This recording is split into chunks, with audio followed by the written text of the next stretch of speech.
In the suburb of Tampoy, Malaysia, Borhan, a man with a psychological condition, searches for something in the garbage can while talking on the phone. He finally manages to talk to Halim, his favorite radio host, but the call is interrupted when a group of thieves attack a young woman in the street. Borhan gets angry and says he's talking to his idol, but it's soon revealed that the phone is a box, with a screen and buttons drawn on it. In addition, Halim is only a voice in his head due to his advanced psychological condition. On seeing the guy, the thieves start to mock him and try to attack him, but Borhan surprises them by hitting back with martial arts blows. After finishing them all off, he goes to see if the young woman is all right, but she pulls a pistol out of her bag and runs off. To make matters worse, an ambulance from the Tampoy Psychiatric Institution shows up and the nurses run after Borhan, who has escaped from the facility again. The patient tries to escape, but is caught in the middle of the street and taken back to the institution. Meanwhile, the local news reports on the increase in crime in the area. The main culprit is the Mata Batu crime syndicate, led by Shamsir and his right-hand man, Vera. However, the organization suffered a defeat when Vera was eliminated, thanks to an operation led by Inspector Sahab. The inspector promises to put an end to the syndicate, but Shamsir has no intention of giving up his domination of the entire city of Tampoy. The next morning, Borhan is at the institution and is called by psychiatrist Dr. Malini for a therapy session. She asks him about his past, but he only remembers being found in a lake with a bullet wound in his head. Dr. Malini insists that he try to remember, as this could help him find the source of his disorder and treat it. With a lot of effort, Borhan tells her that when he was still a child, his parents sold him and he was taken with other young people to an old warehouse. There Borhan met little Shamsir, the same leader of Mata Batu who had been his only friend as a child. However, one night a masked vigilante called Ahmad broke into the warehouse, eliminated the criminals with his weapons and rescued the children. From that day on, Ahmad became a hero to Borhan, who after the rescue was taken to an orphanage along with Shamsir and the other children. Days passed and only Borhan and Shamsir were not adopted, until Ahmad showed up to take them. For the next few years, the boys were trained as elite soldiers, part of a secret military organization called Team 3. However, one night while fighting crime, Shamsir betrayed his family, eliminating Ahmad and shooting Borhan in the head. Remembering this tragic past, the patient loses control and advances towards Dr. Malini. At the same moment, his older brother, Inspector Sahab, appears in the room and helps Malini, but Borhan soon returns to normal and leaves as if nothing had happened. After that, the inspector tells Malini to be more careful, but she says the same, because she knows that Sahab takes risks every day by confronting the union. Even so, the inspector has no intention of giving up his investigation and leaves just as Shamsir arrives at the institution. Alongside Zaim, his security guard, Shamsir goes to the director's office, Dr. Ramu. He orders the doctor to give him the records of 2 patients, as he has plans for them. When evening comes, Borhan is in his room talking to Halim when he sees Shamsir in the corridor carrying 2 of the patients. Seized by revenge, the patient rips off the bedroom door handle and runs after his brother, but to avoid being discovered, Borhan covers himself with all the clothes he finds on the clothesline. He then creates a makeshift superhero costume, with his face covered with a cloth and a sheet as a cape. When they see the guy dressed strangely, Zaim decides to stay and sort it out, while his boss returns to base. What Zaim hadn't counted on was that Borhan was also a trained mercenary, and with a single punch threw the man away. Zaim tries to hit back by shooting the masked man, but he deflects the weapon and knocks him to the ground again. The sound of the gunshot draws the attention of Shamsir, who returns to see what has happened, and on seeing the masked man, throws a knife at him. Borhan easily holds the blade with his hands, but the villain pulls out a gun and fires at the guy, who dodges the bullets with his acrobatics. Shamsir then rescues his men and leaves, but Borhan secretly chases him to a diner in the city center. There, Shamsir orders the 2 patients to change their clothes and go to the diner to place an order. However, as soon as the 2 enter, Shamsir picks up a device and presses the button, causing the whole place to explode. Borhan observes everything from afar, and with the explosion a curved iron bar is thrown in his direction, but he catches it to use as a weapon. Minutes later, the police check the site of the explosion and see posters with Vera's picture on them, as a warning not to mess with the union. The next day, Inspector Sahab begins his investigation, starting at the psychiatric institution. When he asks the patients what happened, they tell him that a guy dressed as Batman took on all the criminals. Although he finds the story absurd, Sahab confronts Dr. Malini, asking if any of the patients have had combat training. On hearing this, Malini recalls the story of Borhan, who is on the other side of the room and tries to disguise his presence. However, The doctor decides to keep this a secret for the time being, as she fears that getting involved in this case could worsen her patient's psychological state. The problem is that Borhan still plans to go after his brother, so he decides to investigate Dr. Ramu. Later, when the director of the institution returns home, he comes across the masked man hiding in his office and tries to pull out the gun in the drawer. However, the masked man manages to disarm him easily and demands to know where Shamsir is. The problem is that the man tries to imitate a thick voice like Batman's, but his throat can't take it and he starts coughing non-stop. Dr. Ramu soon realizes that this is his patient Borhan, but seeing his determination to go after the leader of Madabatu, he decides to help him. The director tells him that in order to find Shamsir, he has to face the 5 gangs that make up the crime syndicate. When he learns this, Borhan decides to take them all down, but he still needs to create a more suitable combat outfit. Over the course of a few days, he takes on the syndicate's gangs and takes advantage of his sewing classes at the institution to make a superhero costume. On another night against crime, Borhan, wearing a red outfit with a black hood, defeats yet another gang and saves a young man who had been taken prisoner. After the battle, the young man is impressed by the masked man's abilities and asks who he is. In order not to reveal his identity, Borhan simply says that he comes from the city of Kaluang. As a result, the story about the masked man from Kaluang becomes famous on the internet, with his fans and admirers giving him the name Kaluang Man. Before long, he's seen as the town's superhero, with comics, t-shirts and even soft drinks being made in his honor. This makes Inspector Sahab increasingly uncomfortable, as he doesn't want a masked vigilante getting in the way of his investigation into Madabatu. Another night, Kaluang Man attacks another gang and demands to know where Shamsir is from one of the criminals. However, the criminal hits him over the head with a stick and runs away, with the hero recalling new memories with his brother and adoptive father. In the meantime, the criminal escapes and returns to Madabatu, where he meets Shamsir and a mysterious man, who reveals that he is the real leader of the syndicate. After hearing everything, the leader, who has a false eye, orders the gang to let Kaluang Man come to him, as he wants to meet him face to face. The next morning, Borhan is in the psychiatric institution and meets Dr. Malini again. Even though she suspects him of being Kaluang Man, the doctor decides to put this aside and continue the treatment with another therapy session. She then asks Borhan to close his eyes and try to remember somewhere he liked to stay in the past. As he does so, he sees himself in a field and the image of Ahmad, his adoptive father, appears in front of him. On seeing him, Borhan becomes emotional, saying that he is seeking revenge on Shamsir. However, his father advises him to pursue a new life and then says goodbye. But first Borhan hugs him, happy to see him again. However, on returning to the real world, Borhan realizes that he is hugging Dr. Malini. Embarrassed, the patient apologizes, but also thanks her for the session, and is now even more determined to take revenge on Shamsir. Later, Borhan escapes from the institution again and goes to his old secret base, where he finds combat equipment. With a protective helmet, a bulletproof vest and a glider in the shape of a cape, Borhan creates a real superhero costume and takes to the streets as Kaluang Man. His next target is the syndicate's penultimate gang, who are currently in a warehouse, storing illegal cargo inside panda plush toys. Suddenly, however, a boomerang is thrown into the power box, causing all the lights in the warehouse to go out. At the same time, strange sounds are heard from the roof, followed by the screams of other gang members from outside. In this frightening scene, the rest of the gang prepare their weapons and open the gates to see what's going on, but there's no one around. Kaluang Man appears inside the warehouse and tries to attack the gang leader, but is knocked off the platform and falls on top of the cargo. Immediately afterwards, the gang all point their guns at the vigilante and start shooting, but he takes cover and fights back with punches and kicks. Even fighting alone, Kaluang Man easily defeats the group, until only one is left, who challenges him in a knife fight.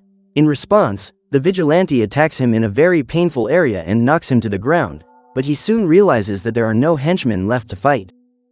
Furious, Kaluang leaves the movie itself and starts attacking the cameraman, the makeup artist, and even the director and scriptwriter. However, when it's the executive producer's turn, the workers put him back on the set and bring in more stuntmen to fight him. Whether the hero broke the fourth wall or it was all a figment of his mind, only Kaluang knows. Nevertheless, filming continues and the hero takes on more bad guys until he is finally satisfied. Now all that's left is the gang leader, but just as the two were about to fight, Inspector Sahab and his team burst in. The leader then calls for reinforcements and an exchange of fire between the gang and the police begins inside the warehouse. In the midst of the confusion, the leader tries to escape, but Kaluang knocks him to the ground and demands to know where Shamsir is.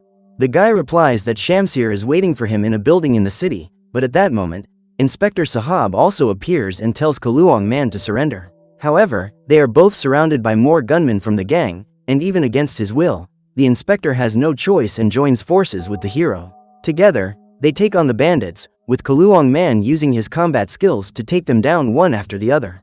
Meanwhile, Sahab grabs a forklift and advances against the bandits, shooting them all with his gun. The two manage to defeat most of the gang, but one of the criminals sets off a grenade and throws it in Sahab's direction. Luckily, Kaluang Man throws his boomerang and pushes the grenade away, but it detonates and the fire spreads throughout the warehouse. To save himself, Kaluang takes Sahab through an opening and they end up in a closed compartment underground. The two are then forced to wait for the situation to calm down and the inspector tells Kaluang Man to give himself up. The hero refuses, but Sahab insists that this path will only lead to more innocent people losing their lives, since in the past the inspector wanted to do the same and solve all the crimes himself. Because of this, several people were eliminated and to this day he carries the guilt of trying to take justice into his own hands. Kaluang Man ponders these words, but the two still have to find a way out of there. Once again they team up, and leaning on each other's backs, they begin to climb the compartment, until they reach the exit. Without wasting any time, the inspector handcuffs Kaluang Man and calls for reinforcements, but as soon as he gets distracted, the vigilante breaks free of the handcuffs and locks the inspector in place. Free again, the hero sets off after his brother and finds him on top of a building. Seeing the masked man, Shamsir throws a knife at him, but just like in the hospital, Kaluang Man grabs it with both hands without difficulty. Recognizing the hero's combat suit, Shamsir soon realizes that this is Borhan, the adopted brother he believed was no longer alive. He asks how Borhan survived, but his brother doesn't want to talk and advances towards him, ready to avenge Ahmad. A fight breaks out between the two brothers, who are both equal in strength and skill. Between blows, Shamsir pushes Kaluang Man back with a kick, but the vigilante soon gets back on his feet and returns for a second round. Borhan accuses Shamsir of having eliminated the man who raised them, as well as leaving him with serious psychological conditions. The man tries to justify himself, saying that he wanted to give his brother another chance, but Borhan doesn't believe him and sets out to attack him again. Shamsir then pulls out a knife and the two exchange blows, but Kaluang Man gets the better of him and knocks him to the ground. Not satisfied, he begins to squeeze Shamsir and leaves him hanging over the edge of the building, threatening to release him right there. However, just as he was about to throw him down, Inspector Sahab and his team show up and demand that he put Shamsir down. Instead, Kaluang Man jumps down with his brother and drops him into a sewer, then flees with his gliding cape.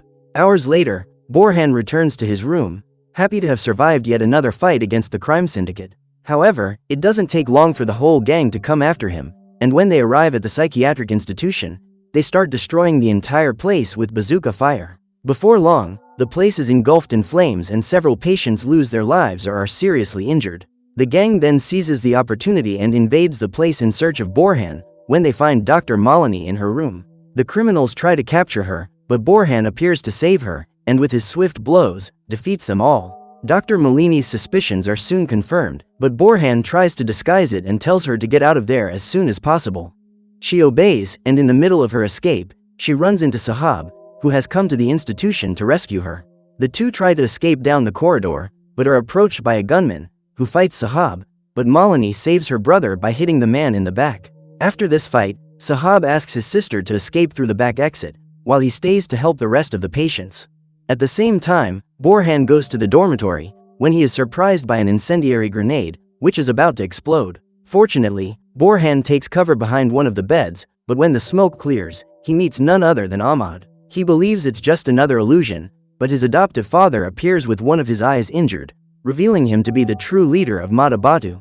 Borhan is confused, but before he can understand what's going on, his father knocks him to the ground with a kick. This blow triggers another memory in Borhan, where he experiences the tragic night he was betrayed by Shamsir. However, it is revealed that the young man's father was involved in arms sales and was planning to become a crime boss himself. That same night, he offered his two sons a place at his side, but Borhan refused and tried to confront his father. In the middle of the fight, Shamsir tried to stop them, but pulled the trigger and hit Ahmad in the eye. Doubting whether his brother had tried to shoot him, Borhan pulled out a gun, but Shamsir fired another shot, grazing his head and throwing him into the sea.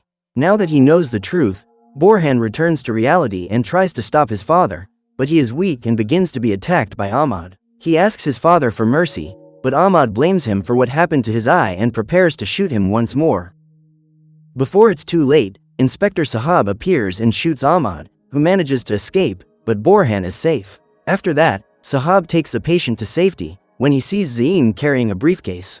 He leaves Borhan safely and goes in search of the guy, who triggers the mechanism inside the briefcase containing a bomb. The two clash, but as soon as the counter reaches its end, the inspector jumps out of the room leaving Zaim, who is hit hard by the explosion. After all the conflict, Borhan sees the institution completely destroyed, with several people lifeless and wounded scattered everywhere. On seeing Borhan, the survivors blame him for what happened and, overcome by remorse, he flees. The following night, Borhan sneaks into the hospital and finds Sahab's room. Even though he survived, the inspector was badly injured and Borhan apologizes for what happened, saying he doesn't know how to fix things. Suddenly, Dr. Malini appears and Borhan tries to disguise himself, but she tells him that she already knows about his secret identity as Kaluang Man. Unable to hide the truth, Borhan says he's lost and has no idea what to do, as he doesn't even know who he really is. Dr. Malini tries to motivate him, saying that he himself can choose who he will be from now on, through his actions. Seeing that he can't just fight for revenge, Borhan decides to do something to protect his friends and put an end to Mata Batu's syndicate once and for all. So, returning to his old hideout, he puts on the Kaluang Man costume and goes into battle one last time. Minutes later, the hero arrives at Mata Batu's base, in a port full of containers with money and various illegal cargoes. The place is surrounded by snipers, but Kaluang Man takes advantage of the environment and takes out the criminals one by one. When he hears the sound of gunshots, one of the bandits goes to see what has happened, only to find his colleagues lying on the ground in very embarrassing positions. The thug then goes to see who did it, but when he climbs into one of the containers, he finds Kaluang Man, graffitiing his symbol around the wall. The criminal tries to stop him, but the guard pushes him towards the wall, causing the man to spit the cigarette out of his mouth. As a result, the cigarette ends up setting fire to the graffiti and Kaluang Man's symbol shines all over the port. On a ship docked at the port, Ahmad sees the hero's symbol, and to put a stop to it, he sends more henchmen after Kaluang Man. The fight continues, and next to Ahmad is Shamsir, who, seeing his brother facing the gang members, points his gun in his direction. However, for a moment he hesitates, and instead of firing, he jumps out of his glider and heads towards Borhan to face him head-on. In the middle of the containers, Kaluang Man and Shamsir face each other and start a new fight, with the two once again matching each other's skills. Shamsir tries to gain the upper hand by pulling out his knife, but Kaluang Man knocks him down by throwing his boomerang, followed by a flying kick. Shamsir struggles to hold onto the edge of the container, hoping that his brother will knock him over. But instead, Borhan reaches out, no longer seeking revenge, but redemption. This surprises Shamsir and the two brothers finally reconcile after so many years.